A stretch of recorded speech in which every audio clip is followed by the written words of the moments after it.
वस सकता आ, मुर्दे कभी वसते नहीं है। जिन्ना चिर साडे विच जान आ, जिन्ना चिर तुहाडे विच साह साथ आ, तो तुसीं वसदे हो अपने घरां विच, अपने परिवारां दे विच। तो परमेश्वर दा वचन कहंदा आ, मैं तुहानूं अज वचन दे विचों दस्सण वास्ते जा रिहा आ भाई परमेश्वर दे घर दे विच, परमेश्वर के घर दे विच वसना है। जो असीं जबूर नंबर 65 की 4 आयत दे विच पढ़दे आ तां लिखिआ, धन है वो जिसनूं तूं चुन लेना आ। कोई जरा सी परमेश्वर के वचन दे विच जावांगे। धन है वो जिन्नूं तूं चुनदा, तो परमेश्वर का वचन दसदा धन है वो जिसनूं तूं चुन लैंदा आ ते अपने नेड़े लिआउंदा है, और उसको अपने नजदीक लैके आउंदा आ कि वो तेरे दरबार विच रहे। भाई वो तेरी हजूरी विच रहे, तेरे दरबार दे विच रहे। असीं तेरे भवन अर्थात हाँ जी, तेरी पवित्र हैकल दी भलाई नाल तृप्त होवांगे। हालेलुया। हाथ उठा के बोलते करो हालेलुया। धन है वो जिसनूं तू चुन लेना आ। तुसीं ते मैं सारे चुने होए आ, इसे करके इस जगह ते पहुंचे आ। जिन्ना चिर कोई परमेश्वर की चोण विच नहीं आता, उन्ना चिर कदे भी वो परमेश्वर के घर दे विच 2-3 घंटे बैठ नहीं सकता, खास करके इहो जी गर्मी दे विच। हालेलुया। ये भी साडी एक अजमाइश चल रही आ जिहड़ी सानू गर्मी है ना, ये भी सानू कुछ बना रही है, क्योंकि परमेश्वर का वचन दसदा कि हर समय के लिए परमेश्वर का करोगी धन्यवाद करो। तो धन है वो जिसनूं तू चुन लेना आ और अपने नजदीक लैके आउणा आ। कई बार असीं परमेश्वर की चोण विच तां आ जांदे आ, पर परमेश्वर की नजदीकी विच नहीं आउंदे। परमेश्वर की बाणी विच लिखिआ भाई वो तेरी हैकल की भलाई दे नाल तृप्त होवे। परमेश्वर अपनी हैकल दे विच अपने लोकां नूं तृप्त करदे आ। परमेश्वर अपनी हजूरी विच अपने लोकां नूं आण के तृप्त करदे आ। परमेश्वर जी जदों इबादत हो रही है, जो परमेश्वर जी का सिंहासन लग जाता है, और उस टाइम परमेश्वर प्रभु यीशु मसीह जी अपने सारे लोगों के मनां नूं तृप्त करते हैं। जो उन्होंने मनां दे विच अशांति हुंदी आ उन्होंने शांति विच बदल दिंदे आ। जो मन चिंता दे विच हुंदे आ वो चिंता नूं खत्म करके इन्हां नूं शांत कर दिंदे आ। जो मन दुखी हुंदे आ परमेश्वर उस दुख नूं कढ के उन्हां नूं खुशी बख्श दिंदे आ। परमेश्वर की बाणी में दसिया गया भाई वो तेरी हैकल की भलाई के नाल तृप्त हो। परमेश्वर अपनी हैकल दे विच भलाई बख्श दिंदे आ। परमेश्वर अपनी हैकल दे विच सानूं भलाई दे दिंदे आ। और परमेश्वर जी का वचन दसदा आ भाई धन है वो जिसनूं तू चुन लेना आ, भाई वो तेरी हैकल दे विच बसे। परमेश्वर के प्यारे हो, कई बार असीं परमेश्वर की हैकल दे विच बैठण दा समां नहीं हुंदा साडे कोल। ਆਪਾਂ ਕਹਿੰਦੇ ਮੇਰੇ ਕੋਲ ਟਾਈਮ ਨਹੀਂ ਹੈਗਾ, केवल संडे मीटिंग में नहीं घरों के इबादत में भी साढ़े को समा नहीं होता। असं दुआ में बैठते हैं, कहते दुआ साड़ी 5 मिनट की, वचन कहना जी वचन भी 5 मिनट का, तो 5 मिनट की दुआ या 5 मिनट की प्रार्थना या 5 मिनट का वचन पढ़ना या समझना वो सानू कदे भी तृप्त कर कभी तृप्त नहीं कर सकता। परमेश्वर जी कहते अपनी हैकल की भलाई नाल तृप्त करते हैं। और परमेश्वर जी ने आख्या तुसीं जिस जगह ते घुटने टेकते हो वो मेरी हैकल है। तुसीं भावें अपने घर में जाके घुटने टेक लेंदे हो वो भी परमेश्वर जी की हैकल है। तो जो परमेश्वर की हैकल लग जाती है परमेश्वर जी उस जगह पर विराजमान हो जाते हैं। और जो परमेश्वर जी उस जगह पर विराजमान हो जाते हैं अपनी हैकल के विच, फिर वो साडे मनां नूं तृप्त कर दिंदे आ, फिर वो साडीआं बीमारियां नूं साडे विचों बाहर कढ दिंदे आ। फिर वो परमेश्वर जी सानूं अगे सिखाउंदे आ भाई असीं किस तरीके नाल चलना है। फिर परमेश्वर जी सानू अपना आत्मा साडी जिंदगी में ढेल दिंदे आ। इस करके परमेश्वर के वचन दे विच लिखिया गया कि उस परमेश्वर का आत्मा जो साडे आत्मा दे नाल आण के अटैच करदा आ, फिर वो सानू गाइड करदा आ, फिर वो सानू सिखाउंदा आ भाई असीं किस तरीके दे नाल अगे वधना आ। तो साडी जिंदगी दे विच सिर्फ ते सिर्फ परमेश्वर का नाम हुंदा आ पर उहदी हजूरी नहीं हुंदी। हालेलुया, समझे ना। असं बड़े समय तो मसीह बने ने सारे समझने की गल है। असं बड़े समय तो परमेश्वर जी के नाल जुड़े हुए हाँ। बड़े समय तो असीं तौबा की होगी, बपतिस्मा लिया होगा 20 साल तो 30 साल तो 50 साल तो, पर है अजे भी अशांति है अजे भी फेल आ। पर परमेश्वर का वचन कहता है वो अपनी हैकल की भलाई के नाल सानू तृप्त कर दिंदे आ। जो असीं अपने घरां विच परमेश्वर की हैकल नूं लगा दिंदे आ उस टाइम परमेश्वर जी का आत्मा आण के सानू छूंदा आ। ਉਸ ਟਾਈਮ ਪਰਮੇਸ਼ਰ ਦਾ ਆਤਮਾ ਆਣ ਕੇ ਸਾਨੂੰ ਸਿਖਾਉਂਦਾ ਆ। ਫਿਰ ਅਸੀਂ ਜਦੋਂ ਵਚਨ ਨੂੰ ਪੜ੍ਹਦੇ ਆ, ਵਚਨ ਸਾਡੇ ਨਾਲ ਗੱਲਬਾਤ ਕਰਦਾ ਆ।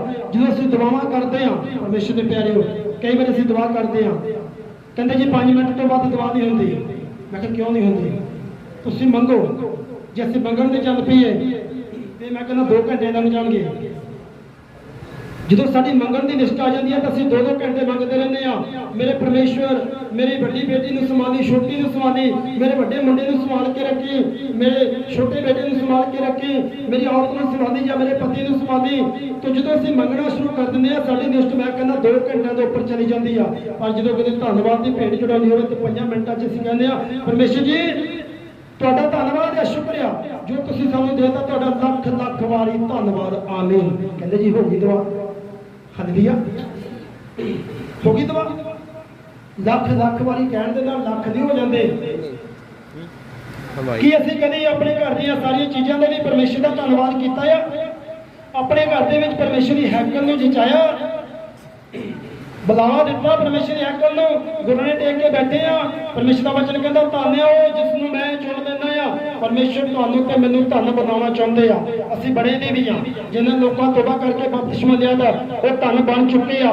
ਫਿਰ ਪਰਮੇਸ਼ਰ ਦਾ ਵਚਨ ਕਹਿੰਦਾ ਆ ਉਹ ਆਪਣੀ ਹੈਕਲ ਦੀ ਭਲਾਈ ਦੇ ਨਾਲ ਸਾਨੂੰ ਤ੍ਰਿਪਤ, ਹਾਲੇਲੂਇਆ, तो ਅਸੀਂ ਉਹਦੀ ਹੈਕਲ ਦੀ ਭਲਾਈ ਨਾਲ ਤ੍ਰਿਪਤ ਹੁੰਦੇ ਆ।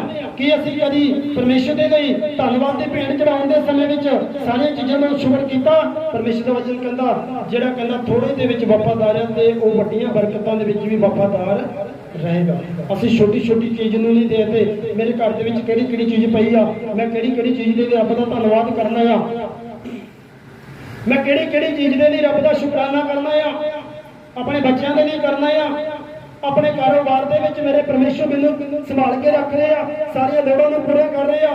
ਤਰ੍ਹਾਂ ਤਰ੍ਹਾਂ ਦੀਆਂ ਬਿਮਾਰੀਆਂ ਦੇ ਸੀਜ਼ਨ ਆਏ, ਪਰਮੇਸ਼ਰ ਨੇ ਮੈਨੂੰ ਤੇ ਮੇਰੇ ਪਰਿਵਾਰ ਨੂੰ ਬਚਾ ਕੇ ਰੱਖਿਆ, ਮੇਰੇ ਸਾਰੇ ਨਗਰ ਨੂੰ ਬਚਾ ਕੇ ਰੱਖਿਆ। ਤੇ ਜਦੋਂ ਸਾਡੀ ਜ਼ਿੰਦਗੀ 'ਚ ਸਾਡੇ ਦਿਮਾਗ ਵਿੱਚ ਇਹ ਗੱਲਾਂ ਆ ਜਾਣਗੀਆਂ ਛੋਟੀਆਂ ਛੋਟੀਆਂ, ਤੇ ਮੈਂ ਕਹਿੰਦਾ ਤੁਹਾਡੀ ਦੁਆ, ਤੁਸੀਂ ਕਹਿੰਦੇ 5 ਮਿੰਟ ਤੋਂ ਅੱਗੇ ਸਾਨੂੰ ਪਤਾ ਹੀ ਨਹੀਂ ਲੱਗਦਾ ਕੀ ਬੋਲਣਾ ਆ। ਮੈਂ ਕਹਿੰਦਾ ਤੁਹਾਡੀ ਦੁਆ ਤੇ 2-2.5 ਘੰਟਾ ਤੋਂ ਉੱਪਰ ਲੰਘ ਜਾਏਗੀ ਜਦੋਂ ਤੁਸੀਂ ਇਹ ਤੋਂ ਲੈ ਕੇ ਜੜ ਤੱਕ ਸਾਰਾ ਸੋਚੋਗੇ ਕਿ ਪਰਮੇਸ਼ਰ ਨੇ ਮੇਰੇ ਨਾਲ ਕਿਹੜੀ ਭਲਾਈ ਕੀਤੀ ਆ। ਪਰਮੇਸ਼ਰ ਕਹਿੰਦਾ ਉਹ ਆਪਣੀ ਹੈਕਲ ਦੀ ਭਲਾਈ ਦੇ ਨਾਲ ਸਾਡੇ ਮਨਾਂ ਨੂੰ ਤ੍ਰਿਪਤ ਕਰ, ਹਾਲੇਲੂਇਆ, ਹੱਥ ਉਠਾ ਕੇ ਬੋਲੋ ਹਾਲੇਲੂਇਆ। ਪਰ ਅਸੀਂ ਸਿਰਫ ਮਾਣ ਵਿੱਚ ਰਹਿੰਦੇ ਆ, ਮੈਂ ਪਰਮੇਸ਼ਰ ਦਾ ਆ, ਮੈਂ ਪਰਮੇਸ਼ਰ ਨੂੰ ਜੀਵਨ ਦੇ ਦਿੱਤਾ ਆ, ਮੈਂ ਪਰਮੇਸ਼ਰ ਦੇ ਲਈ ਆਹ ਕਰ ਦਿਆਂਗਾ, ਮੈਂ ਪਰਮੇਸ਼ਰ ਦੇ ਲਈ ਉਹ ਕਰ ਦਿੱਤਾ ਆ। ਪਰ ਪਰਮੇਸ਼ਰ ਦਾ ਵਚਨ ਦੱਸਦਾ ਆ ਕਿ ਤੁਸੀਂ ਮੈਨੂੰ ਨਹੀਂ, ਮੈਂ ਤੁਹਾਨੂੰ ਚੁਣਿਆ ਦਾ। ਪਰਮੇਸ਼ਰ ਜੀ ਨੇ ਸਾਨੂੰ ਚੁਣਿਆ ਦਾ ਆ, ਅਸੀਂ ਥੋੜੀ ਪਰਮੇਸ਼ਰ ਨੂੰ ਚੁਣਿਆ ਆ, ਪਰਮੇਸ਼ਰ ਨੇ ਸਾਨੂੰ ਚੁਣਿਆ ਆ। ਅਸੀਂ ਹੋਕੇ ਮਾਣ ਕਰੀ ਜਾਂਦੇ ਆ, ਮੈਂ ਰੱਬ ਦਾ ਹੋ ਚੁੱਕਿਆ ਆ, ਮੈਂ ਰੱਬ ਦੀ ਹੋ ਚੁੱਕੀ ਆ, ਮੈਂ ਆਮ ਕਰ ਦਿੰਦਾ ਆ, ਮੈਂ ਫਲਾਣ ਕਰ ਦਿੰਦਾ ਆ। ਤਾਂ ਸਾਡੇ ਮਾਣ ਜਿਹੜੇ ਨੇ ਵਿਅਰਥ ਨੇ। ਜਦੋਂ ਅਸੀਂ ਪਰਮੇਸ਼ਰ ਦੇ ਵਚਨ ਦੇ ਵਿੱਚ ਹੋਰ ਅੱਗੇ ਵਧਦੇ ਆ, ਜਦੋਂ ਸਾਨੂੰ ਵਚਨ ਦਾ ਘੱਟ ਗਿਆਨ ਹੁੰਦਾ ਆ, ਜਦੋਂ ਅਸੀਂ ਵਚਨ ਨੂੰ ਪੜ੍ਹਦੇ ਨਹੀਂ, ਇਸ ਪਵਿੱਤਰ ਸ਼ਾਸਤਰ ਨੂੰ ਅਸੀਂ ਸਮਾਂ ਨਹੀਂ ਦਿੰਦੇ। ਕਿੰਨੇ ਲੋਕ ਜਿਹੜੇ ਹਰ ਰੋਜ਼ ਬਾਈਬਲ ਨੂੰ ਖੋਲ੍ਹਦੇ ਆ? ਹੈ ਕੋਈ ਪਰਮੇਸ਼ਰ ਦੇ ਯੋਧੇ ਜਿਹੜੇ ਹਰ ਰੋਜ਼ ਪਰਮੇਸ਼ਰ ਦੇ ਵਚਨ ਨੂੰ ਖੋਲ੍ਹਦੇ ਆ? ਉੱਪਰ ਹੱਥ ਖੜਾ ਕਰੋ। ਖੁਸ਼ੀ ਦੀ ਗੱਲ ਆ, ਘਬਰਾਉਣ ਵਾਲੀ ਨਹੀਂ, ਉੱਪਰ ਨੂੰ ਹੱਥ ਖੜਾ ਕਰੋ। ਹਾਂ, ਜਿਹਨੇ ਲੋਕ ਪਰਮੇਸ਼ਰ ਦੇ ਵਚਨ ਨੂੰ ਆਪਣੇ ਘਰ ਵਿੱਚ ਰੋਜ਼ ਖੋਲ੍ਹਦੇ ਆ, ਉਸਨੂੰ ਪੜ੍ਹਦੇ ਆ, ਹਾਲੇਲੂਇਆ, ਪਰਮੇਸ਼ਰ ਤੁਹਾਨੂੰ ਬਹੁਤ ਬਰਕਤ ਦੇਵੇਗਾ। ਤਾਂ ਕਿੰਨਾ ਸਮਾਂ ਅਸੀਂ ਪੜ੍ਹ ਰਹੇ ਆ, ਇਸ ਸਮੇਂ ਨੂੰ ਅਸੀਂ ਦੇਖਣਾ ਆ। ਮੈਂ 10 ਮਿੰਟ ਪੜ੍ਹ ਰਿਹਾ, 20 ਮਿੰਟ ਪੜ੍ਹ ਰਿਹਾ, ਅੱਧਾ ਘੰਟਾ ਪੜ੍ਹ ਰਿਹਾ। ਪਰਮੇਸ਼ਰ ਦਾ ਵਚਨ ਹੀ ਸਾਨੂੰ ਸਮਰਥ ਦਿੰਦਾ ਆ, ਪਰਮੇਸ਼ਰ ਦਾ ਵਚਨ ਸਾਨੂੰ ਗਿਆਨ ਦਿੰਦਾ ਆ। ਔਰ ਕਈ ਵਾਰੀ ਸਾਨੂੰ ਗਿਆਨ ਨਹੀਂ ਹੁੰਦਾ ਪਰਮੇਸ਼ਰ ਜੀ ਦਾ, ਅਸੀਂ ਸਿਰਫ ਦੁਆ ਵਾਲੇ ਭਗਤ ਰਹਿ ਜਾਂਦੇ ਆ। ਅਸੀਂ ਸਿਰਫ ਹੋਕੇ ਘਮੰਡ ਵਿੱਚ ਹੀ ਬੈਠੇ ਰਹਿੰਦੇ ਆ। ਹਾਂ ਮੈਂ ਚਰਚ ਹੋ ਆਉਂਦਾ ਆ, ਮੈਂ ਚਰਚ ਵਿੱਚ ਹਾਜ਼ਰੀ ਦਵਾ ਆਉਂਦਾ ਆ। ਉਸ ਤੋਂ ਬਾਅਦ ਵਿੱਚ ਕੀ ਹੁੰਦਾ? ਜੋ ਕੁਝ ਪਹਿਲੇ ਹੋ ਰਿਹਾ ਸੀ, ਜੋ ਕੁਝ ਪਹਿਲੇ ਜ਼ਿੰਦਗੀ 'ਚ ਹੋ ਰਿਹਾ ਸੀ, ਉਹ ਬਾਅਦ ਵਿੱਚ ਵੀ ਉਹੀ ਹੋ ਰਿਹਾ। ਚਰਚ ਵਿੱਚ ਆਏ ਠੀਕ ਠਾਕ ਆ, ਚਰਚੋਂ ਬਾਹਰ ਚਲੇ ਗਏ ਫਿਰ ਉਹੀ ਕੁਝ, ਉਹੀ ਗਾਲੀ ਗਲੋਚ, ਉਹੀ ਨਫ਼ਰਤ, ਉਹੀ ਚੁਗਲੀਆਂ, ਉਹੀ ਵਿਰੋਧਤਾ। ਪਰ ਪਰਮੇਸ਼ਰ ਦਾ ਵਚਨ ਕਹਿੰਦਾ ਆ ਜਿੰਨਾ ਚਿਰ ਤੁਸੀਂ ਮੇਰੇ ਵਚਨਾਂ ਦੇ ਮੁਤਾਬਕ ਨਹੀਂ ਚੱਲਦੇ, ਉਹਨਾਂ ਚਿਰ ਕਦੀ ਵੀ ਤੁਸੀਂ ਮੇਰੀ ਹੈਕਲ ਦੀ ਭਲਾਈ ਦੇ ਨਾਲ ਤ੍ਰਿਪਤ ਨਹੀਂ ਹੋ ਸਕਦੇ। ਇਸੇ ਕਰਕੇ ਹੋਸ਼ਿਆ ਦੀ ਕਿਤਾਬ 4 ਬਾਬ ਦੀ 6 ਦੇ ਵਿੱਚ ਦੱਸਿਆ ਗਿਆ ਕਿ ਮੇਰੀ ਪ੍ਰਜਾ ਗਿਆਨ ਬਹਾਣੀ ਨਾਸ ਹੋ। ਸਾਨੂੰ ਗਿਆਨ ਹੋਣਾ ਚਾਹੀਦਾ। ਪਰਮੇਸ਼ਰ ਸਾਡੇ ਕੋਲ ਕਿਸ ਪ੍ਰਕਾਰ ਦੀ ਪ੍ਰਾਰਥਨਾ ਮੰਗ ਰਿਹਾ, ਪਰਮੇਸ਼ਰ ਕਿਸ ਤਰੀਕੇ ਦੀ ਸਾਡੀ ਭਗਤੀ ਚਾਹੁੰਦੇ ਆ, ਸਾਨੂੰ ਗਿਆਨ ਨਹੀਂ ਹੁੰਦਾ।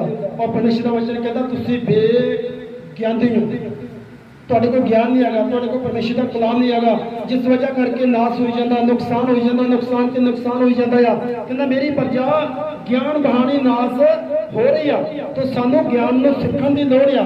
ਸਾਨੂੰ ਗਿਆਨ ਸਿੱਖਣ ਦੇ ਲਈ ਰੱਬ ਦੇ ਨਜ਼ਦੀਕ ਆਉਣ ਦੀ ਜ਼ਰੂਰਤ ਆ।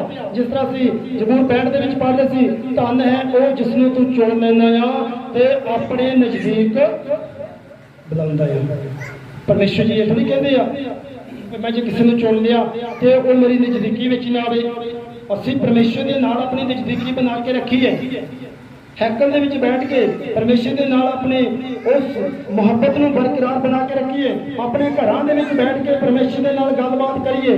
ਤਾਂ ਬਾਣੀ 'ਚ ਲਿਖਿਆ ਗਿਆ ਮੇਰੀ ਪ੍ਰਜਾ ਗਿਆਨ ਬਹਾਨੀ ਨਾਸ ਹੋ ਰਹੀ ਆ। ਤੇ ਪਰਮੇਸ਼ਰ ਦੇ ਪਿਆਰਿਓ, ਕਈ ਵਾਰੀ ਸਾਨੂੰ ਗਿਆਨ ਨਹੀਂ ਹੁੰਦਾ, ਅਸੀਂ ਬਿਨਾਂ ਗਿਆਨ ਤੋਂ ਮਾਰੇ ਜਾਂਦੇ ਆ।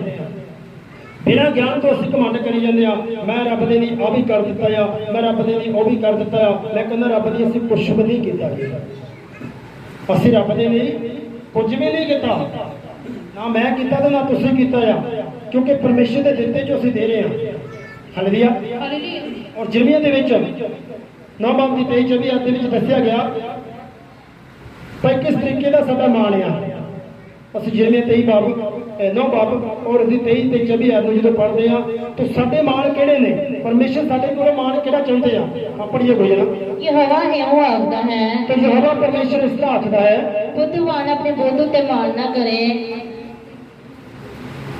ਬੁੱਧਵਾਨ ਆਪਣੇ ਬੁੱਧ ਉੱਤੇ ਮਾਣ ਨਾ ਕਰੇ, ਬੁੱਧਵਾਨ ਆਪਣੇ ਬੁੱਧ ਉੱਤੇ ਮਾਣ ਨਾ ਕਰੇ। ਕਈ ਵਾਰੀ ਅਸੀਂ ਫੋਕਾ ਕਹੀ ਜਾਂਦੇ ਮੈਂ ਬੁੱਧਵਾਨ ਆ, ਹੁੰਦਾ ਸਾਡੇ ਕੋਲ ਕੁਛ ਵੀ ਨਹੀਂ ਬੁੱਧ ਵਾਲੀ ਗੱਲਬਾਤ ਸਾਡੀ ਹੁੰਦੀ ਨਹੀਂ, ਪਰ ਅਸੀਂ ਝੂਠੇ ਰੌਲਾ ਪਾਈ ਜਾਂਦੇ ਮੈਂ ਬੁੱਧਵਾਨ ਆ, ਮੈਂ ਬੁੱਧਵਾਨ ਆ। ਪਰਮੇਸ਼ਰ ਦੇ ਪਿਆਰਿਓ, ਪਰਮੇਸ਼ਰ ਦਾ ਵਚਨ ਕਹਿੰਦਾ ਬੁੱਧਵਾਨ ਆਪਣੀ ਬੁੱਧ ਉੱਤੇ ਮਾਣ ਨਾ ਕਰੇ। ਹਾਂਜੀ। ਨਾ ਬਲਵਾਨ ਆਪਣੇ ਬਲ ਉੱਤੇ ਮਾਣ ਕਰੇ, ਨਾ ਧਨੀ ਆਪਣੇ ਧਨ ਉੱਤੇ ਮਾਣ ਕਰੇ, ਪਰ ਜਿਹੜਾ ਮਾਣ ਕਰਦਾ ਹੈ ਉਹ ਇਸ ਉੱਤੇ ਮਾਣ ਕਰੇ ਤੇ ਉਹ ਮੈਨੂੰ ਸਮਝਦਾ ਹੈ ਅਤੇ ਜਾਣਦਾ ਹੈ ਕਿ ਮੈਂ ਯਹੋਵਾ ਹਾਂ, ਜਿਹੜਾ ਧਰਤੀ ਉੱਤੇ ਦਇਆ, ਇਨਸਾਫ ਅਤੇ ਧਰਮ ਦੇ ਕੰਮ ਕਰਦਾ ਹਾਂ, ਕਿਉਂ ਜੋ ਮੇਰੀ ਖੁਸ਼ੀ ਉਹਨਾਂ ਵਿੱਚ ਹੈ। ਯਹੋਵਾ ਦਾ ਵਾਕ ਹੈ। ਹਾਲੇਲੂਇਆ। ਤੁਸੀਂ ਬਾਣੀ ਵਿੱਚ ਪੜ੍ਹ ਰਹੇ ਸੀ ਯਹੋਵਾ ਪਰਮੇਸ਼ਰ ਜੀ ਇਹ ਫਰਮਾਉਂਦੇ ਆ ਬੁੱਧਵਾਨ ਆਪਣੀ ਬੁੱਧ ਉੱਤੇ ਮਾਣ ਨਾ ਕਰੇ। ਤਾਂ ਅੱਜ ਅਸੀਂ ਆਪਣੀ ਬੁੱਧ ਦੇ ਉੱਤੇ ਮਾਣ ਕਰਦੇ ਆ। ਅਸੀਂ ਅੱਜ ਕੀ ਹੋ ਰਿਹਾ, ਅੱਜ ਕੀ ਹੋ ਰਿਹਾ, ਅਸੀਂ ਆਪਣੀ ਮਹਿਮਾ ਦੀ ਡੋਂਡੀ ਪਿੱਟਦੇ ਆ। ਹਰ ਬੰਦਾ ਆਪਣੀ ਆਪਣੀ ਮਹਿਮਾ ਦੀ ਡੋਂਡੀ ਪਿੱਟਦਾ ਆ, ਪਰ ਪਰਮੇਸ਼ਰ ਜੀ ਦਾ ਵਚਨ ਦੱਸਦਾ ਆ ਸਾਨੂੰ ਆਪਣੀ ਮਹਿਮਾ ਨਹੀਂ, ਸਾਨੂੰ ਪਰਮੇਸ਼ਰ ਦੀ ਮਹਿਮਾ ਕਰਨ ਦੀ ਜ਼ਰੂਰਤ ਆ। ਅਸੀਂ ਆਪਣੀ ਮਹਿਮਾ ਚਾਹੁੰਦੇ ਹਾਂ, ਮੇਰੀ ਮਹਿਮਾ ਹੋਵੇ। ਸਾਰੇ ਜਿਹੜਾ ਪ੍ਰਚਾਰਕ ਉਹ ਕਹਿੰਦਾ ਮੇਰੀ ਮਹਿਮਾ ਹੋਵੇ, ਸਾਰੇ ਆਖਣ ਬਹੁਤ ਵਧੀਆ ਪ੍ਰਚਾਰ ਕਰਨਾ, ਬਹੁਤ ਵਧੀਆ ਆ। ਜਿਹੜਾ ਵਜਾਉਣ ਵਾਲਾ ਕਹਿੰਦਾ ਮੇਰੀ ਮਹਿਮਾ ਹੋਵੇ, ਜਿਹੜਾ ਗਾਉਣ ਵਾਲਾ ਕਹਿੰਦਾ ਮੇਰੀ ਮਹਿਮਾ ਹੋਵੇ। ਹਾਲੇਲੂਇਆ। ਤਾਂ ਅਸੀਂ ਸਭ ਆਪਣੀ ਮਹਿਮਾ ਕਰਦੇ ਆ। ਇੱਥੋਂ ਤੱਕ ਛੱਡੋ ਕਿ ਅਸੀਂ ਘਰਾਂ ਪਰਿਵਾਰਾਂ ਵਿੱਚ ਵੀ ਆਪਣੀ ਮਹਿਮਾ ਚਾਹੁੰਦੇ ਆ। ਜਿਹੜਾ ਘਰ ਦਾ ਮੁਖੀਆ ਕਹਿੰਦਾ ਮੇਰੀ ਮਹਿਮਾ ਹੋਵੇ, ਪਰ ਸਾਰਾ ਪਰਿਵਾਰ ਮੇਰੇ ਪੈਰਾਂ ਨੂੰ ਫੜਦਾ ਰਹੇ ਭਾਈ ਵਾਕਈ ਜੇ ਤੂੰ ਨਾ ਘਰ ਚੋਂ ਮੈਂ ਤਾਂ ਅਸੀਂ ਭੁੱਖੇ ਮਰ ਜਾਵਾਂਗੇ। ਹਾਲੇਲੂਇਆ। ਸਾਰੇ ਬੋਲੋ ਕਰ ਹਾਲੇਲੂਇਆ। ਤੇ ਜਿਹੜੀ ਬੀਬੀ ਰਾਣੀ ਆ ਉਹ ਕਦੇ ਵੀ ਜੇ ਮੈਂ ਨਾ ਹੋਵਾਂ ਤਾਂ ਤੁਸੀਂ ਸਾਰੇ ਭੁੱਖੇ ਮਰ ਜਾਵੋਗੇ। ਮੈਂ ਰੋਟੀ ਬਣਾਉਣੀ ਆ, ਤੁਹਾਡੇ ਕੱਪੜੇ ਨਹੀਂ ਸਾਫ਼ ਕਰਨੀ ਆ, ਵਿੱਚੋਂ ਦੂਸਰਾ ਵੀ ਕੋਈ ਮਾਣ ਕਰ ਸਕਦਾ। ਤਾਂ ਅਸੀਂ ਆਪਣੀ ਮਹਿਮਾ ਚਾਹੁੰਦੇ ਆ ਵੀ ਸਾਡਾ ਆਪਣਾ ਰੁਤਬਾ ਆ, ਮੈਂ ਆਹ ਕਰ ਲਿਆ, ਮੈਂ ਉਹ ਕਰ ਲਿਆ। ਪਰ ਪਰਮੇਸ਼ਰ ਜੀ ਦਾ ਵਚਨ ਦੱਸਦਾ ਆ ਕੋਈ ਇਸ ਗੱਲ ਉੱਤੇ ਮਾਣ ਨਾ ਕਰੇ, ਬਲਵਾਨ ਆਪਣੇ ਬਲ ਉੱਤੇ ਮਾਣ ਨਾ ਕਰੇ, ਬੁੱਧਵਾਨ ਆਪਣੀ ਬੁੱਧ ਉੱਤੇ ਮਾਣ ਨਾ ਕਰੇ। ਪਰ ਜੇ ਕੋਈ ਮਾਣ ਕਰਦਾ ਤਾਂ ਇਸ ਗੱਲ ਉੱਤੇ ਕਰੇ ਭਾਈ ਮੈਂ ਯਹੋਵਾ ਪਰਮੇਸ਼ਰ ਜੀ ਨੂੰ ਸਮਝਦਾ ਤੇ ਹਾਲੇਲੂਇਆ। ਹੱਥ ਉਠਾ ਕੇ ਹਾਲੇਲੂਇਆ। ਕਿ ਅਸੀਂ ਪਰਮੇਸ਼ਰ ਜੀ ਨੂੰ ਸਮਝਦੇ ਤੇ ਜਾਣਦੇ ਆ। ਪਰਮੇਸ਼ਰ ਜੀ ਨੂੰ ਸਮਝਣਾ ਤੇ ਜਾਣਨਾ ਬਹੁਤ ਔਖੀ ਗੱਲ ਆ। ਗੱਲੀ ਬਾਤੀ ਅਸੀਂ ਭਾਵੇਂ ਕਹਿ ਦਿੰਦੇ ਰੋਜ਼ ਹੀ ਹਾਂ ਮੈਂ ਪਰਮੇਸ਼ਰ ਜੀ ਨੂੰ ਜਾਣਦਾ ਆ, ਮੈਂ ਪਰਮੇਸ਼ਰ ਨੂੰ ਸਮਝਦਾ ਆ। ਕਿੰਨੇ ਲੋਕ ਆ ਜਿਹੜੇ ਪਰਮੇਸ਼ਰ ਜੀ ਨੂੰ ਸਮਝਦੇ ਤੇ ਜਾਣਦੇ ਆ? ਹੱਥ ਖੜਾ ਕਰਕੇ ਦੱਸੋ ਸੱਚੇ ਦਿਲ ਤੋਂ, ਜਿਹੜੇ ਪਰਮੇਸ਼ਰ ਜੀ ਨੂੰ ਸਮਝਦੇ ਤੇ ਜਾਣਦੇ ਆ ਪਰਮੇਸ਼ਰ ਮੇਰੇ ਕੋਲੋਂ ਕੀ ਚਾਹੁੰਦਾ ਆ, ਉਹ ਆਪਣਾ ਹੱਥ ਖੜਾ ਕਰਕੇ ਦੱਸੋ। ਬਾਕੀ ਨਹੀਂ ਹੈ ਜੀ। ਹਾਲੇਲੂਇਆ। ਹਾਲੇਲੂਇਆ। ਤੇ ਪਰਮੇਸ਼ਰ ਦਾ ਵਚਨ ਤਾਂ ਕਹਿੰਦਾ ਆ ਤੁਸੀਂ ਇਸ ਗੱਲ ਤੇ ਮਾਣ ਕਰੋ ਤੁਸੀਂ ਮੈਨੂੰ ਜਾਣਦੇ ਤੇ ਸਮਝਦੇ ਹੋ। ਤਾਂ ਫਿਰ ਸਾਡਾ ਮਾਣ ਝੂਠਾ ਹੋ ਗਿਆ। ਅਸੀਂ ਆਪਣੇ ਬਲ ਤੇ ਮਾਣ ਕਰਦੇ ਆ, ਆਪਣੀ ਬੁੱਧੀ ਤੇ ਮਾਣ ਕਰਦੇ ਆ, ਪਰ ਇਸ ਗੱਲ ਦਾ ਮਾਣ ਨਹੀਂ ਹੈਗਾ ਪਰ ਮੈਂ ਪਰਮੇਸ਼ਰ ਨੂੰ ਜਾਣਦਾ ਤੇ ਸਮਝਦਾ ਆ। ਅਸੀਂ ਪਰਮੇਸ਼ਰ ਜੀ ਨੂੰ ਜਾਣਨਾ ਆ ਤੇ ਸਮਝਣਾ ਆ ਭਾਈ ਪਰਮੇਸ਼ਰ ਮੇਰੇ ਕੋਲੋਂ ਕੀ ਚਾਹੁੰਦੇ ਆ, ਪਰਮੇਸ਼ਰ ਮੇਰੀ ਜ਼ਿੰਦਗੀ ਦੇ ਵਿੱਚੋਂ ਕੀ ਚਾਹੁੰਦੇ ਆ। ਪਰਮੇਸ਼ਰ ਦੇ ਪਿਆਰਿਓ, ਪਰਮੇਸ਼ਰ ਜੀ ਸਾਡੇ ਨਾਲ ਗੱਲ ਕਰਨਾ ਚਾਹੁੰਦੇ ਆ, ਇਸੇ ਕਰਕੇ ਸਾਨੂੰ ਚੁਣਦੇ ਆ, ਇਸੇ ਕਰਕੇ ਸਾਨੂੰ ਆਪਣੇ ਲਾਗੇ ਲੈ ਕੇ ਆਉਂਦੇ ਆ ਔਰ ਉਹ ਸਾਡੇ ਉੱਤੇ ਆਪਣੇ ਭੇਤ ਖੋਲਣ ਦੇ ਲਈ ਸਾਨੂੰ ਬੁਲਾਉਂਦੇ ਆ। ਪਰਮੇਸ਼ਰ ਆਪਣੇ ਭੇਤ ਖੋਲਣ ਦੇ ਲਈ ਸਾਨੂੰ ਆਪਣੇ ਕੋਲ ਬੁਲਾਉਂਦੇ ਆ। ਜਦੋਂ ਅਸੀਂ ਪਰਮੇਸ਼ਰ ਦੇ ਵਚਨ ਦੇ ਵਿੱਚ ਵਿਵਸਥਾ ਸਾਰ 29 ਬਾਬ ਦੀ 29 ਆਇਤ ਦੇ ਵਿੱਚ ਪੜ੍ਹਦੇ ਆ ਤਾਂ ਉਸ ਜਗ੍ਹਾ ਦੇ ਉੱਤੇ ਭੇਤਾਂ ਦੀ ਗੱਲ ਦੱਸੀ ਗਈ ਆ। ਪਰਮੇਸ਼ਰ ਭੇਤ ਖੋਲਦੇ ਆ ਤੇ ਪਰਮੇਸ਼ਰ ਭੇਤ ਕਿੰਨਾ ਤੇ ਖੋਲਦੇ ਆ? ਜਿਹੜੇ ਲੋਕ ਦਵਾ ਪ੍ਰਾਰਥਨਾ ਵਿੱਚ ਜੁੜੇ ਰਹਿੰਦੇ ਆ, ਜੁੜੇ ਰਹਿੰਦੇ ਆ, ਜੁੜੇ ਰਹਿੰਦੇ ਆ। ਹਾਲੇਲੂਇਆ। ਤਾਂ ਜਿੰਨੀ ਸਾਡੇ ਪ੍ਰਾਰਥਨਾ ਦਾ ਲੈਵਲ ਆ, ਜਿੰਨੇ ਅਸੀਂ ਪਰਮੇਸ਼ਰ ਦੀ ਹੈਕਲ ਦੇ ਵਿੱਚ ਬੈਠਦੇ ਆ, ਉਨੀ ਉਹਦੀ ਭਲਾਈ ਦੇ ਨਾਲ ਤ੍ਰਿਪਤ ਹੁੰਦੇ ਆ। ਬੇਸ਼ੱਕ ਸਾਡੇ ਕੋਲ ਸੰਸਾਰਿਕ ਪਦਾਰਥ ਘੱਟ ਹੋ ਸਕਦੇ ਆ ਪਰ ਪਰਮੇਸ਼ਰ ਆਪਣੇ ਵਰਦਾਨਾਂ ਦੇ ਨਾਲ ਸਾਨੂੰ ਭਰਪੂਰ ਕਰਕੇ ਰੱਖਦੇ ਆ, ਕਿਉਂਕਿ ਪਰਮੇਸ਼ਰ ਦਾ ਵਚਨ ਦੱਸਦਾ ਉਹ ਆਪਣੀ ਹੈਕਲ ਦੀ ਭਲਾਈ ਦੇ ਨਾਲ ਸਾਨੂੰ ਤ੍ਰਿਪਤ ਕਰ ਦਿੰਦੇ ਆ। ਵਿਵਸਥਾ ਸਾਰ 29 ਬਾਬ ਦੀ 29 ਆਇਤ ਦੇ ਵਿੱਚ ਜਦੋਂ ਕੋਈ ਜਣਾ ਪੜ੍ਹੇਗਾ, ਗੁਪਤ ਗੱਲਾਂ ਤਾਂ ਯਹੋਵਾ ਸਾਡੇ ਪਰਮੇਸ਼ਰ ਦੀਆਂ ਹਨ, ਗੁਪਤ ਗੱਲਾਂ ਤਾਂ ਸਾਡੇ ਪਰਮੇਸ਼ਰ ਯਹੋਵਾ ਦੀਆਂ ਹਨ, ਪਰ ਜਿਹੜੀਆਂ ਪ੍ਰਗਟ ਹਨ ਉਹ ਸਦਾ ਤੀਕ ਸਾਡੇ ਲਈ। ਇਸ ਤੋਂ ਪਹਿਲੇ ਅਸੀਂ ਕਹੋ ਤਾਂ 25 ਬਾਬ ਦੀ 2 ਆਇਤ ਨੂੰ ਪੜਾਂਗੇ, ਉੱਥੇ ਵੀ ਰਵਾਂਗੇ, ਬਾਅਦ ਚ ਆਵਾਂਗੇ ਤੇ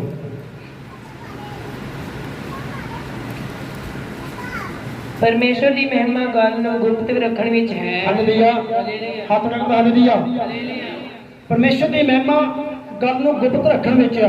ਪਰਮੇਸ਼ਰ ਆਪਣੀਆਂ ਗੱਲਾਂ ਸਾਡੇ ਤੇ ਖੋਲਦੇ ਆ, ਪਰਮੇਸ਼ਰ ਆਪਣੇ ਭੇਦ ਸਾਡੇ ਤੇ ਖੋਲਦੇ ਆ, ਸਮੇਂ ਤੇ ਖੋਲਦੇ ਆ। ਪਰਮੇਸ਼ਰ ਇਸ ਤਰ੍ਹਾਂ ਨਹੀਂ ਕਰਦੇ ਕਿ ਆਪਣਾ ਸਾਰਾ ਗਿਆਨ ਸਾਡੇ ਤੇ ਇੱਕੋ ਦਿਨ ਵਿੱਚ ਖੋਲ ਦੇਣਾ।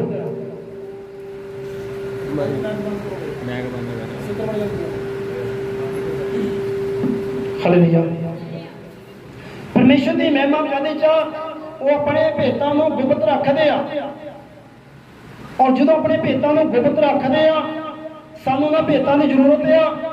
ਫਿਰ ਅਸੀਂ ਉਹਦੇ ਵੱਲ ਤੱਕਦੇ ਆ, ਫਿਰ ਅਸੀਂ ਉਹਦੇ ਵੱਲ ਪੁਕਾਰਦੇ ਆ, ਘੁਟਨੇ ਟੇਕਦੇ ਆ, ਫਾਸਟ ਰੱਖਦੇ ਆ, ਵਚਨ ਪੜ੍ਹਦੇ ਆ, ਪ੍ਰਾਰਥਨਾ ਵਿੱਚ ਬਣੇ ਰਹਿੰਦੇ ਆ।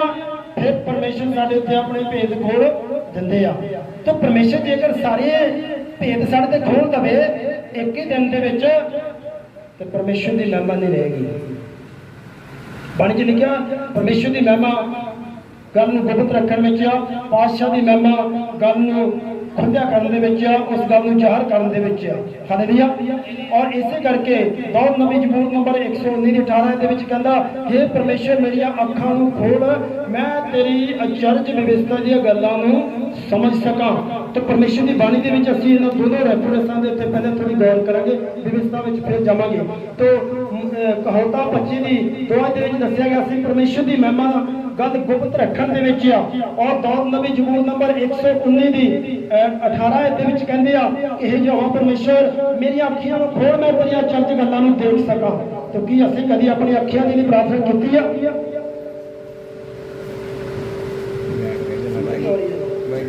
ਸਿੱਕਰ ਕਿਉਂ ਨਹੀਂ ਹੁੰਦੀ? ਕਿਹੜਾ ਵਾ? ਹਾਲੇਲੂਇਆ। ਜਿਹੜਾ ਮੈਂ ਆਨ ਕਰਨ ਦੇਣਾ ਸਿੱਕਰ ਉਹਦੇ ਤੋਂ ਬੰਦ ਕਰੋ, ਇੱਕ ਸਾਈਡ ਤੇ ਰੱਖ ਦਿਓ, ਦੂਸਰੇ ਮੈਂ ਕੇ ਲੈ ਲਓ। ਹਾਲੇਲੂਇਆ। ਜ਼ਬੂਰ ਨੰਬਰ 119 ਦੀ 18 ਤੇ ਵੀ ਜਾਵਾਂਗੇ। ਮੇਰੀਆਂ ਅੱਖਾਂ ਖੋਲ ਭਈ ਮੈਂ ਤੇਰੀ ਪਵਿੱਤਰਤਾ ਦੀਆਂ ਅਚਰਜ ਗੱਲਾਂ ਨੂੰ ਵੇਖਾਂ।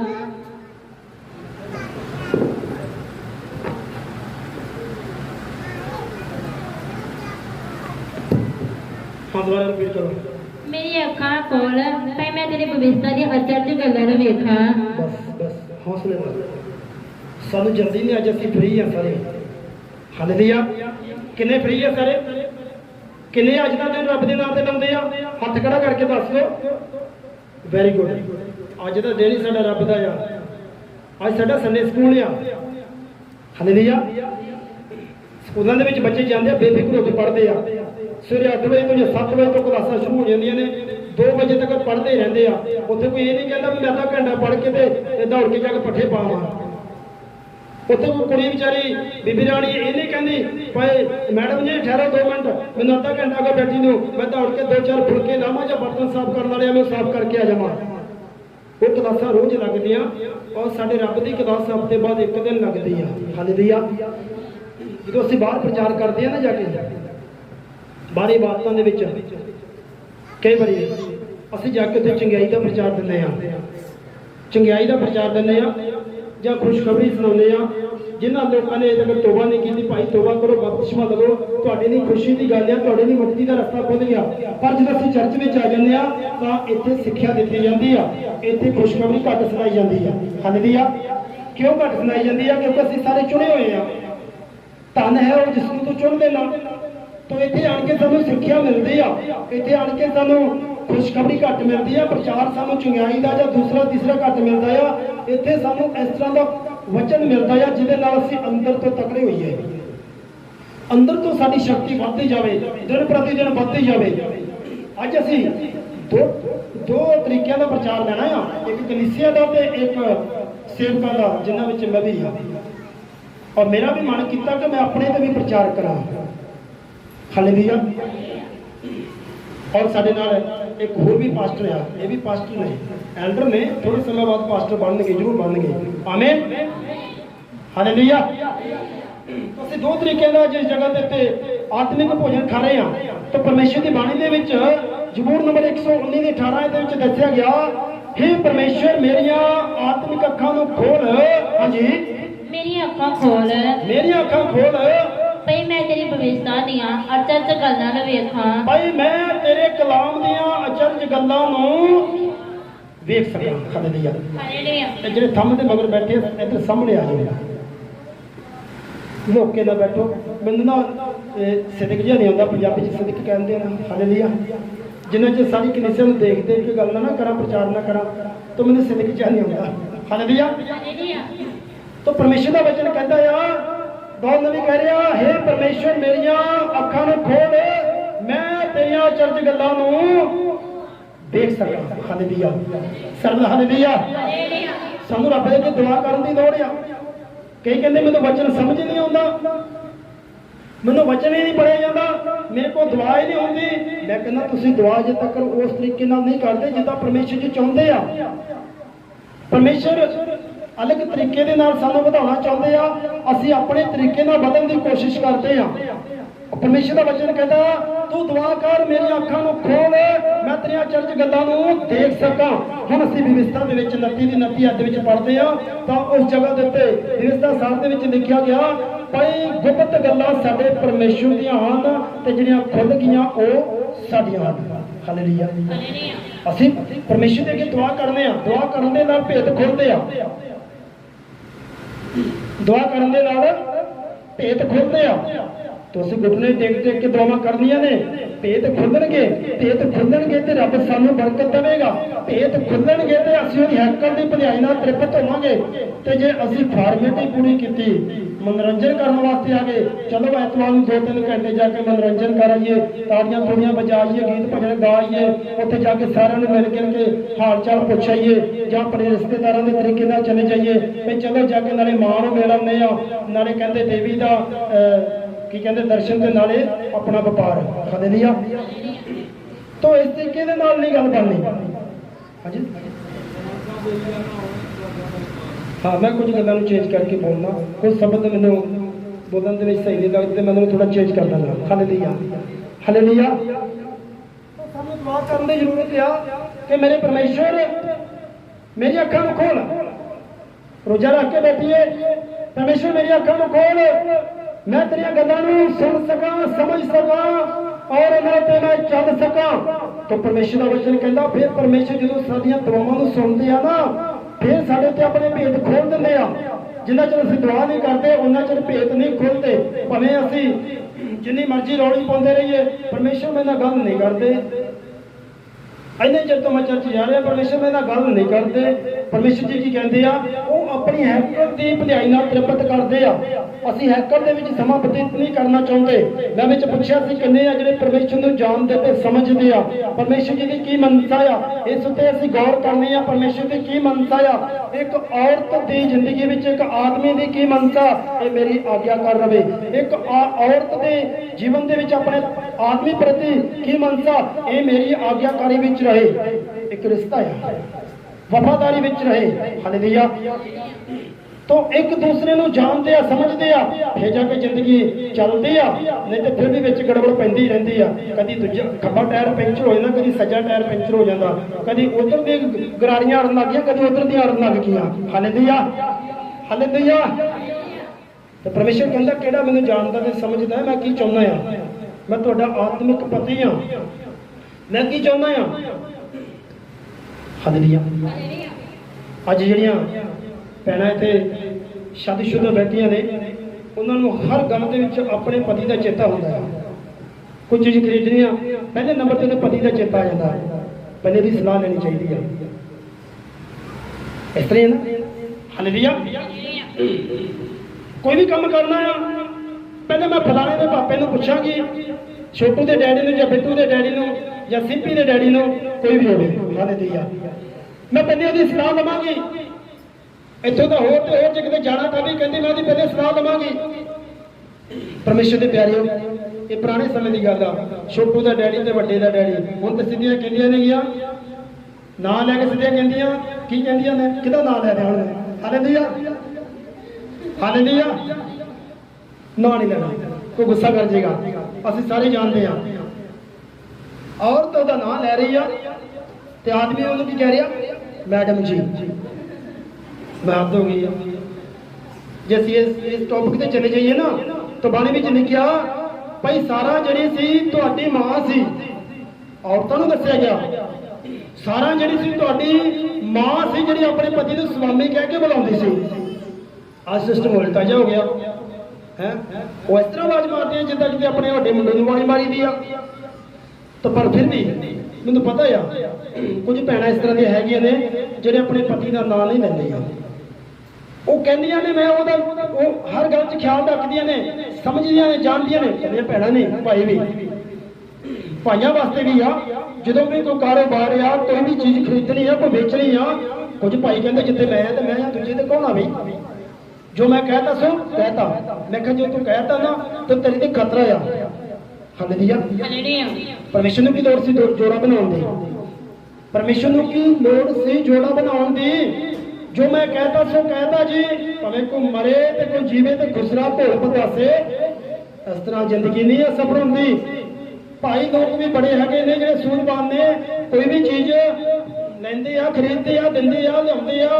ਪਹਿਲੇ ਕਹਿੰਦੇ ਮੈਂ ਆਪਣੀ ਨਾਲ ਦੀ ਸਲਾਹ ਲਵਾਂਗਾ, ਉਹਦੇ ਕੋਲ ਪੁੱਛਾਂਗਾ, ਫਿਰ ਅਸੀਂ ਇਹ ਕੰਮ ਦੇ ਉੱਤੇ ਗੌਰ ਕਰਾਂਗੇ, ਫਿਰ ਇਹਦੇ ਲਈ ਅੱਗੇ ਵਧਾਂਗੇ। ਔਰ ਇਸੇ ਕਰਕੇ ਪਰਮੇਸ਼ਰ ਦੇ ਵਚਨ ਦੇ ਵਿੱਚ ਦੱਸਿਆ ਗਿਆ ਸੀ ਜੇ ਕੋਈ ਮਾਣ ਕਰਦਾ ਤੇ ਇਸ ਗੱਲ ਦੇ ਉੱਤੇ ਮਾਣ ਕਰੇ ਪਈ ਉਹ ਮੈਨੂੰ ਜਾਣਦਾ ਤੇ ਸਮਝਦਾ ਹੈ। ਹਾਲੇਲੂਇਆ। ਅਸੀਂ ਆਪਣੀ ਜ਼ਿੰਦਗੀ ਤੋਂ ਕਰੀਏ ਵੀ ਮੈਂ ਆਪਣੇ ਪਤੀ ਪ੍ਰਤੀ ਕਿਸ ਤਰ੍ਹਾਂ ਦਾ ਵਿਹਾਰ ਰੱਖਦੀ ਹਾਂ। ਇੱਕ ਪਤੀ ਆਪਣੀ ਪਤਨੀ ਦੇ ਪ੍ਰਤੀ ਸੋਚ ਸਕਦਾ ਮੈਂ ਆਪਣੀ ਔਰਤ ਦੇ ਨਾਲ ਕਿਸ ਤਰੀਕੇ ਦੇ ਨਾਲ ਵਿਹਾਰ ਰੱਖਦਾ ਆ। ਮੇਰਾ ਪਰਮੇਸ਼ਰ ਵੀ ਮੇਰੇ ਕੋਲ ਇਸੇ ਤਰ੍ਹਾਂ ਚਾਹੁੰਦਾ ਆ। ਮੇਰਾ ਪਰਮੇਸ਼ਰ ਵੀ ਇਦਾਂ ਹੀ ਚਾਹੁੰਦਾ ਆ ਭਾਈ ਤੂੰ ਮੇਰੀ ਭਲਾਈ ਦੇ ਨਾਲ ਤ੍ਰਿਪਤ ਹੋ ਸਕਦਾ ਆ।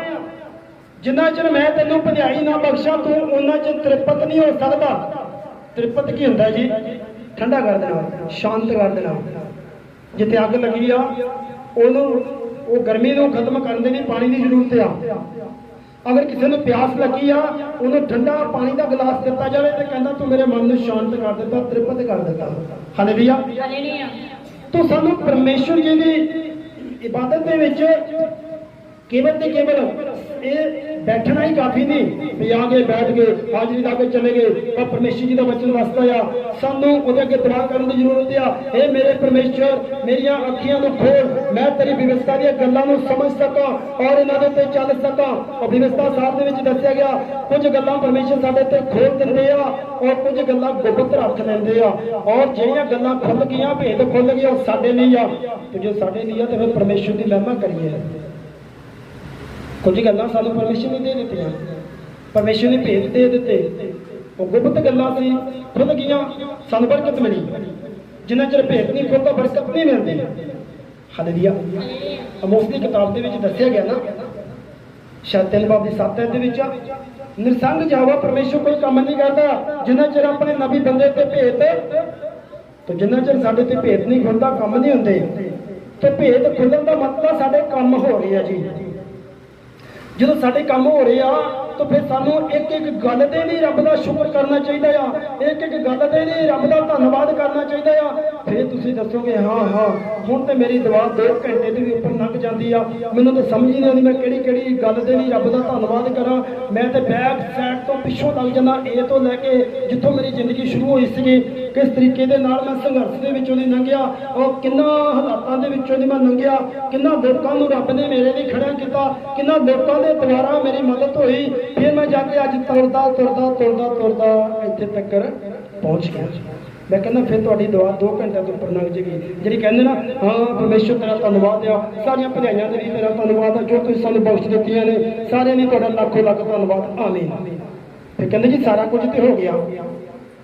ਤੇ ਮੈਂ ਕਹਿੰਦਾ ਜੀ ਇਹਦੇ 'ਚ ਸਾਰਾ ਕੁਝ ਹੋ ਗਿਆ, ਅਸੀਂ ਉਦੋਂ ਕਿਉਂ ਨਹੀਂ ਤਾਂ ਕਹਿੰਦੇ ਪਰਮੇਸ਼ਰ ਜੋ ਚੀਜ਼ਾਂ ਮੇਰੀ ਜ਼ਿੰਦਗੀ 'ਚ ਮੈਨੂੰ ਵਧੀਆ ਤੁਹਾਡੇ ਵੱਲੋਂ ਚੰਗੀਆਂ ਲੱਗਦੀਆਂ ਨੇ ਉਹ ਸਾਰੀਆਂ ਚੀਜ਼ਾਂ ਮੇਰੀ ਜ਼ਿੰਦਗੀ 'ਚ ਬਖਸ਼ ਦਿਓ, ਧੰਨਵਾਦ, ਆਮੀਨ। ਉਦੋਂ ਕਿਉਂ ਨਹੀਂ ਕਹਿੰਦੇ? ਉਹ ਤੇ ਵੱਖਰਾ ਨਾਂ ਲੈ ਕੇ ਉਹ ਕੁੜੀ ਮੇਰੀ ਉੱਥੇ ਰਹਿੰਦੀ ਆ, ਫਲਾਣੇ ਰੂਮ 'ਚ ਰਹਿੰਦੀ ਆ, ਉਹ ਸਾਡਾ ਮਰੀਜ਼ ਫਲਾਣੇ ਹਸਪੀਟਲ 'ਚ ਆ, ਇੰਨੇ ਨੰਬਰ ਰੂਮ 'ਚ ਆ, ਇੰਨੇ ਨੰਬਰ ਬੈੱਡ ਦੇ ਉੱਤੇ ਆ, ਉਹਦੇ ਲਈ ਮੈਂ ਦੁਆ ਕਰਦਾ ਆ। ਪਰਮੇਸ਼ਰ ਕਹਿੰਦਾ ਮੈਂ ਕਿਹੜਾ ਭੁੱਲਿਆ ਦਾ ਆ, ਇਹਦਾ ਜ਼ੋਰ ਲਾਉਣ ਦੀ ਕੀ ਲੋੜ ਆ? ਜਿੱਧਰ ਤੈਨੂੰ ਜ਼ੋਰ ਲਾਉਣ ਦੀ ਲੋੜ ਆ ਤੇ ਤੂੰ ਜ਼ੋਰ ਲਾਉਂਦਾ ਨਹੀਂ। ਹਾਲੇਲੂਇਆ। ਉਦੋਂ ਅਸੀਂ ਇੱਕ ਗੱਲ ਨੂੰ ਵਧਾ ਕੇ ਦੱਸੀ ਜਾਂਦੇ ਆ, ਫਿਰ ਅਸੀਂ ਉਹਨੂੰ ਰੂਮ ਦੱਸ ਕੇ ਆਉਂਦੇ ਆ ਪਰਮੇਸ਼ਰ ਨੂੰ, ਫਿਰ ਬੈੱਡ ਦਾ ਨੰਬਰ ਦੱਸ ਕੇ ਆਉਂਦੇ ਆ, ਫਲਾਣੇ ਬੈੱਡ ਦੇ ਉੱਤੇ ਮੇਰਾ ਮਰੀਜ਼ ਪਿਆ ਦਾ, ਉਹਦੇ ਖੱਬੇ ਮੋਢੇ ਦੀ ਦਰਦ ਆ। ਰੱਬ ਕਹਿੰਦਾ ਮੈਨੂੰ ਸਾਰਾ ਹੀ ਪਤਾ ਕਿੱਥੇ ਪਿਆ, ਕੀ ਹੋਇਆ ਕੀ ਨਹੀਂ, ਤੂੰ ਗੱਲ ਕਰ ਅੱਗੇ, ਉਹਦਾ ਮੈਨੂੰ ਖਿਆਲ ਆ। ਇਹਨਾਂ ਗੱਲਾਂ 'ਚ ਸਾਡਾ 2-2 ਘੰਟੇ ਲੰਘ ਜਾਂਦੇ ਆ। ਫਿਰ ਆਪਣੀ ਮਾਂ ਲਈ ਦੁਆ ਕਰਦੀ, ਭਰਾ ਦੇ ਲਈ ਭੈਣ ਦੁਆ ਕਰਨੀ ਚਾਹੀਦੀ ਹੈ। ਮੈਂ ਨਹੀਂ ਕਹਿੰਦਾ ਕਿ ਦੁਆ ਕਰਨੀ ਨਹੀਂ ਚਾਹੀਦੀ, ਹਾਲੇਲੂਇਆ। ਪਰ ਪਰਮੇਸ਼ਰ ਜੀ ਕਹਿ ਰਹੇ ਆ ਭਾਈ ਤੁਸੀਂ ਜਿੱਥੇ ਦੁਆਵਾਂ ਕਰਦੇ ਹੋ ਉੱਥੇ ਧੰਨਵਾਦ ਦੀ ਭੇਟ ਵੀ ਦੇਵੋ, ਉੱਥੇ ਤੁਸੀਂ ਵਚਨਾਂ ਨੂੰ ਵੀ ਸਿੱਖੋ। ਔਰ ਪਰਮੇਸ਼ਰ ਦੇ ਵਚਨ ਦੇ ਵਿੱਚੋਂ ਅਸੀਂ ਪੜ੍ਹਿਆ ਸੀ ਕਿ ਇਹ ਮੇਰੇ ਪਰਮੇਸ਼ਰ ਮੇਰੀਆਂ ਅੱਖੀਆਂ ਨੂੰ ਖੋਲ ਤੇ ਮੈਂ ਤੇਰੀਆਂ ਅਚਰਜ ਗੱਲਾਂ ਨੂੰ ਵੇਖ ਸਕਾਂ ਔਰ ਮੈਂ ਫਿਰ ਤੇਰਾ ਧੰਨਵਾਦ ਕਰ ਸਕਾਂ। ਤੇ ਪਰਮੇਸ਼ਰ ਦੇ ਪਿਆਰਿਓ, ਜੋ ਭੇਤ ਨੇ ਪ੍ਰਾਰਥਨਾ ਦੇ ਨਾਲ ਖੁੱਲ੍ਹਦੇ ਆ। ਜਦੋਂ ਅਸੀਂ ਪਰਮੇਸ਼ਰ ਦੇ ਅੱਗੇ ਪ੍ਰਾਰਥਨਾਵਾਂ ਕਰਦੇ ਹਾਂ ਫਿਰ ਭੇਤ ਖੁੱਲ੍ਹਦੇ ਆ। ਹੁਣ ਅਸੀਂ ਕੁਝ 2-4 ਰੈਫਰੈਂਸ ਹੋਰ ਲੈ ਕੇ ਅਸੀਂ ਜੋ ਕਿ ਪਰਮੇਸ਼ਰ ਦੇ ਦਾਸ ਲੋਕ ਨੇ ਉਹਨਾਂ ਦੇ ਲਈ ਕੁਝ ਗੱਲਬਾਤ ਕਰਾਂਗੇ। ਜਿਸ ਤਰ੍ਹਾਂ ਕਿ ਪਰਮੇਸ਼ਰ ਦੇ ਦਾਸਾਂ ਦੇ ਨੇ ਕੁਝ ਖਾਸ ਹਦਾਇਤਾਂ ਜਾਂ ਕਾਨੂੰਨ। ਪਹਿਲਾ ਤਮੋਥੀਅਸ 3 ਬਾਬ ਔਰ ਉਸਦੀ 2 ਐਤ ਦੇ ਵਿੱਚ ਜਦੋਂ ਅਸੀਂ ਪੜ੍ਹਦੇ ਹਾਂ, ਹੁਣ ਪਰਮੇਸ਼ਰ ਦਾਸ ਕਿਹਨੂੰ ਬਣਾਉਂਦੇ ਆ? ਧਿਆਨ ਨਾਲ ਸੁਣੀਏ। ਸਰਬਦਾਰੀ ਦੀਆਂ ਅਸੀਂ ਹੁਣ ਤੱਕ ਪੜ੍ਹ ਰਹੇ ਸੀ ਪਰਮੇਸ਼ਰ ਮੇਰੀਆਂ ਅੱਖਾਂ ਨੂੰ ਖੋਲੋ, ਮੈਂ ਤੁਹਾਡੀਆਂ ਚਰਜ ਗੱਲਾਂ ਨੂੰ ਸਿੱਖ ਸਕਾਂ, ਤੁਹਾਡੇ ਭੇਤ ਮੇਰੇ ਤੇ ਖੁੱਲਣ। ਔਰ ਪਰਮੇਸ਼ਰ ਕਹਿੰਦਾ ਤੁਸੀਂ ਧੰਨ, ਮੈਂ ਤੁਹਾਨੂੰ ਚੁਣ ਲਿਆ ਸਾਰਿਆਂ ਨੂੰ, ਇਸੇ ਕਰਕੇ ਮੈਂ ਆਪਣੇ ਕੋਲ ਬੁਲਾਇਆ। ਤੇ ਜਦੋਂ ਅਸੀਂ ਪਰਮੇਸ਼ਰ ਜੀ ਦੇ ਕੋਲ ਆ ਚੁੱਕੇ ਹਾਂ, ਪਰਮੇਸ਼ਰ ਸਾਡੇ ਵਿੱਚੋਂ ਫਿਰ ਦਾਸ ਖੜੇ ਕਰ ਦਿੰਦੇ ਆ। ਹਾਲੇਲੂਇਆ। ਮੈਨੂੰ ਨਹੀਂ ਪਤਾ ਵੀ ਇੱਥੇ ਕਿਸੇ ਦੀ ਮਨ ਦੇ ਵਿੱਚ ਕੋਈ ਖੁਸ਼ੀ ਹੈ ਕਿ ਮੈਂ ਵੀ ਰੱਬ ਦਾ ਕੰਮ ਕਰਨਾ ਚਾਹੁੰਦਾ ਆ, ਪਰ ਪਰਮੇਸ਼ਰ ਜਿਸ ਨੂੰ ਚੁਣਦੇ ਆ ਤਾਂ ਚੁਣ ਹੀ ਲੈਂਦੇ ਆ। ਹੁਣ ਜਦੋਂ ਅਸੀਂ ਪਰਮੇਸ਼ਰ ਦੀ ਚੋਣ ਵਿੱਚ ਆ ਜਾਂਦੇ ਆ ਤਾਂ ਸਾਡੀਆਂ ਕੁਆਲਿਟੀਆਂ ਹੋਣੀਆਂ ਚਾਹੀਦੀਆਂ ਨੇ।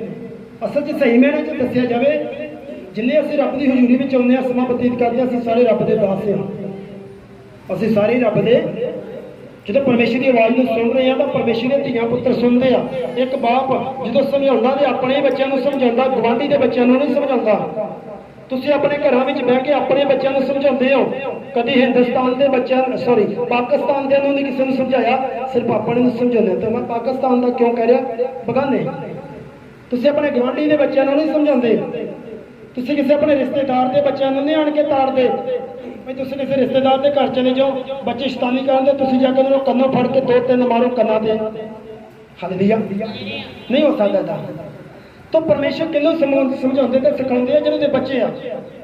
ਅਸੀਂ ਸਾਰੇ ਹੀ ਪਰਮੇਸ਼ਰ ਦੇ ਦਾਸ ਤੇ ਦਾਸੀਆਂ ਆ ਜਿਹੜੇ ਰੱਬ ਦੇ ਘਰ ਵਿੱਚ ਬੈਠਦੇ ਆ। ਤੇ ਪਰਮੇਸ਼ਰ ਦਾ ਵਚਨ ਪਹਿਲਾ ਤਮੋਥੀਅਸ 3 ਬਾਬ ਦੀ 2 ਐਤ ਦੇ ਵਿੱਚ ਕੀ ਦੱਸਦਾ ਆ? ਪੜ੍ਹੋ ਯਾਰ। ਸੋ ਚਾਹੀਦਾ ਹੈ ਜੋ ਨਿਗਾਹਬਾਨ ਨਿਰਦੋਸ਼ ਇੱਕੋ ਹੀ ਪਤਨੀ ਦਾ ਪਤੀ। तो चाहिए है ਪਰਮੇਸ਼ਰ ਦਾ ਚੁਣਿਆ ਹੋਇਆ ਇੱਕ ਹੀ ਪਤਨੀ ਦਾ, ਪਤੀ ਇੱਕੋ ਪਤਨੀ ਦਾ, ਉਹ ਬੋਲ ਪੋ ਕੀ ਹੋ ਗਿਆ? ਹਾਲੇਲੂਇਆ। ਤੋ ਜਿਹੜਾ ਨਿਹਗਾ ਬਾਣਿਆ, ਜਿਹੜਾ ਪਰਮੇਸ਼ਰ ਦਾ ਚੁਣਿਆ ਹੋਇਆ, ਤੁਸੀਂ ਸਾਰੇ ਚੁਣੇ ਹੋਏ ਹੋ।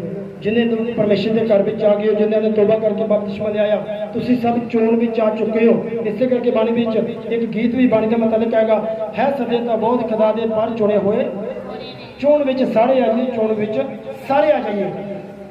ਪਰਮੇਸ਼ਰ ਦਾ ਵਚਨ ਕਹਿੰਦਾ ਆ, ਤੋ ਨਿਗਾਹਬਾਨ ਨਿਰਦੋਸ਼ ਹੋਵੇ, ਇੱਕੋ ਪਤਨੀ ਦਾ ਪਤੀ ਹੋਵੇ, ਹਾਂਜੀ, ਪਰਹੇਜ਼ਗਾਰ, ਪਰਹੇਜ਼ਗਾਰ, ਸੂਰਤ ਵਾਲਾ, ਸੁਰਤ ਵਾਲਾ, ਨੇਕ ਚਲਨ, ਔਰ ਚਾਲ ਚੱਲਣ ਦੇ ਵਿੱਚ ਨੇਕ ਹੋਵੇ, ਬ੍ਰਹਮਚਾਰ।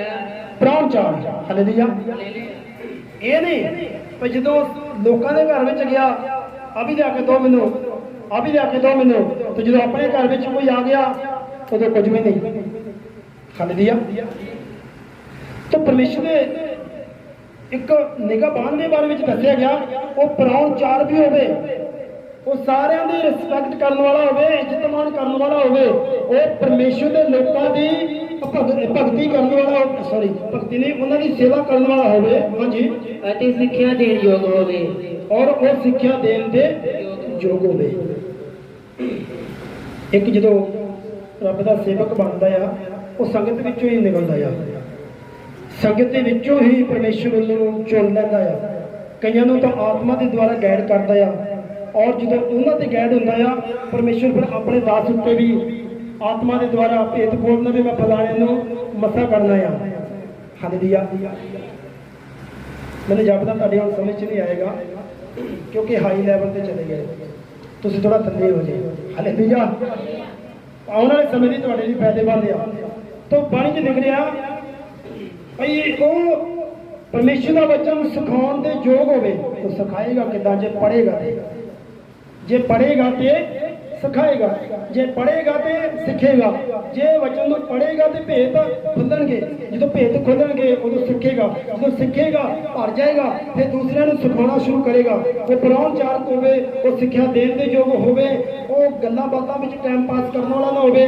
ਤੇ ਮੈਂ ਕਈ ਵਾਰੀ ਅੱਜ ਵੀ ਦੇਖਦਾ ਆ, ਜਿਹੜੇ ਬਲੀਵਰ ਲੋਕ ਆ ਗਏ, ਮੈਂ ਬਾਹਰ ਦੇ ਲੋਕਾਂ ਦੀ ਗੱਲ ਨਹੀਂ ਕਰਾਂਗਾ, ਮੈਨੂੰ ਪਤਾ ਬਾਹਰ ਵੀ ਮੈਨੂੰ ਲੋਕ ਬਹੁਤ ਸੁਣ ਰਹੇ ਆ, ਮੈਂ ਸਿਰਫ ਆਪਣੀ ਚਰਚ ਦੇ ਲੋਕਾਂ ਦੇ ਲਈ ਹੀ ਗੱਲ ਕਰਾਂਗਾ, ਜਿਹੜੇ ਆਪਣੇ ਸਮੇਂ ਨੂੰ ਬਾਕੀ ਦੀਆਂ ਫਾਲਤੂ ਦੀਆਂ ਗੱਲਾਂ ਵਿੱਚ ਸਮਾਂ ਬਤੀਤ ਕਰਦੇ ਆ, ਜਾਂ ਇੱਧਰ ਉੱਧਰ ਖਲੋਣ ਦੇ ਨਾਲ ਆਪਣਾ ਸਮਾਂ ਬਤੀਤ ਕਰ ਦਿੰਦੇ ਆ, ਜਦ ਕਿ ਉਹਨਾਂ ਨੂੰ ਚਾਹੀਦਾ ਆ ਕਿ ਪਰਮੇਸ਼ਰ ਦੇ ਵਚਨਾਂ ਨੂੰ ਪੜ੍ਹਨਾ, ਪਰਮੇਸ਼ਰ ਦੇ ਵਚਨਾਂ ਨੂੰ ਸਿੱਖਣਾ, ਭਈ ਉਹ ਸਿਖਾਉਣ ਯੋਗ ਹੋ ਜਾਵੇ।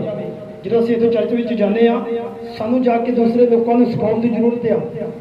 ਜਿਹੜੇ ਸਾਡੇ ਘਰ ਦੇ ਮੈਂਬਰ ਨਹੀਂ ਆਏ, ਉਹਨਾਂ ਨੂੰ ਜਾ ਕੇ ਦੱਸਣ ਦੀ ਲੋੜ ਆ ਕਿ ਪਾਸਟਰ ਜੀ ਨੇ ਅੱਜ ਆਹ ਪ੍ਰਚਾਰ ਕੀਤਾ ਸੀ, ਪਾਸਟਰ ਜੀ ਨੇ ਅੱਜ ਆਹ ਸਿਖਾਇਆ ਆ, ਉਹ ਪਾਸਟਰ ਜੀ ਨੇ ਉਹ ਸਿਖਾਇਆ ਆ।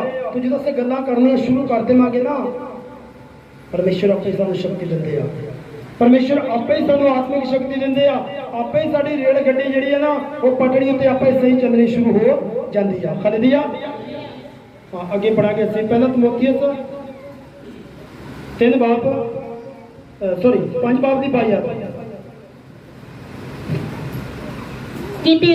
ਕਿਸੇ ਉੱਤੇ ਹੱਥ ਛੇਤੀ ਨਾ ਰੱਖੋ, ਕਿਸੇ ਉੱਤੇ ਹੱਥ ਛੇਤੀ ਨਾ ਧਰ, ਨਾ ਹੋਰਨਾਂ ਦੇ ਪਾਪਾਂ ਦਾ ਭਾਗੀ ਬਣ, ਆਪਣੇ ਆਪ ਨੂੰ ਸੁੱਚਾ ਰੱਖ। ਹਾਲੇਲੂਇਆ।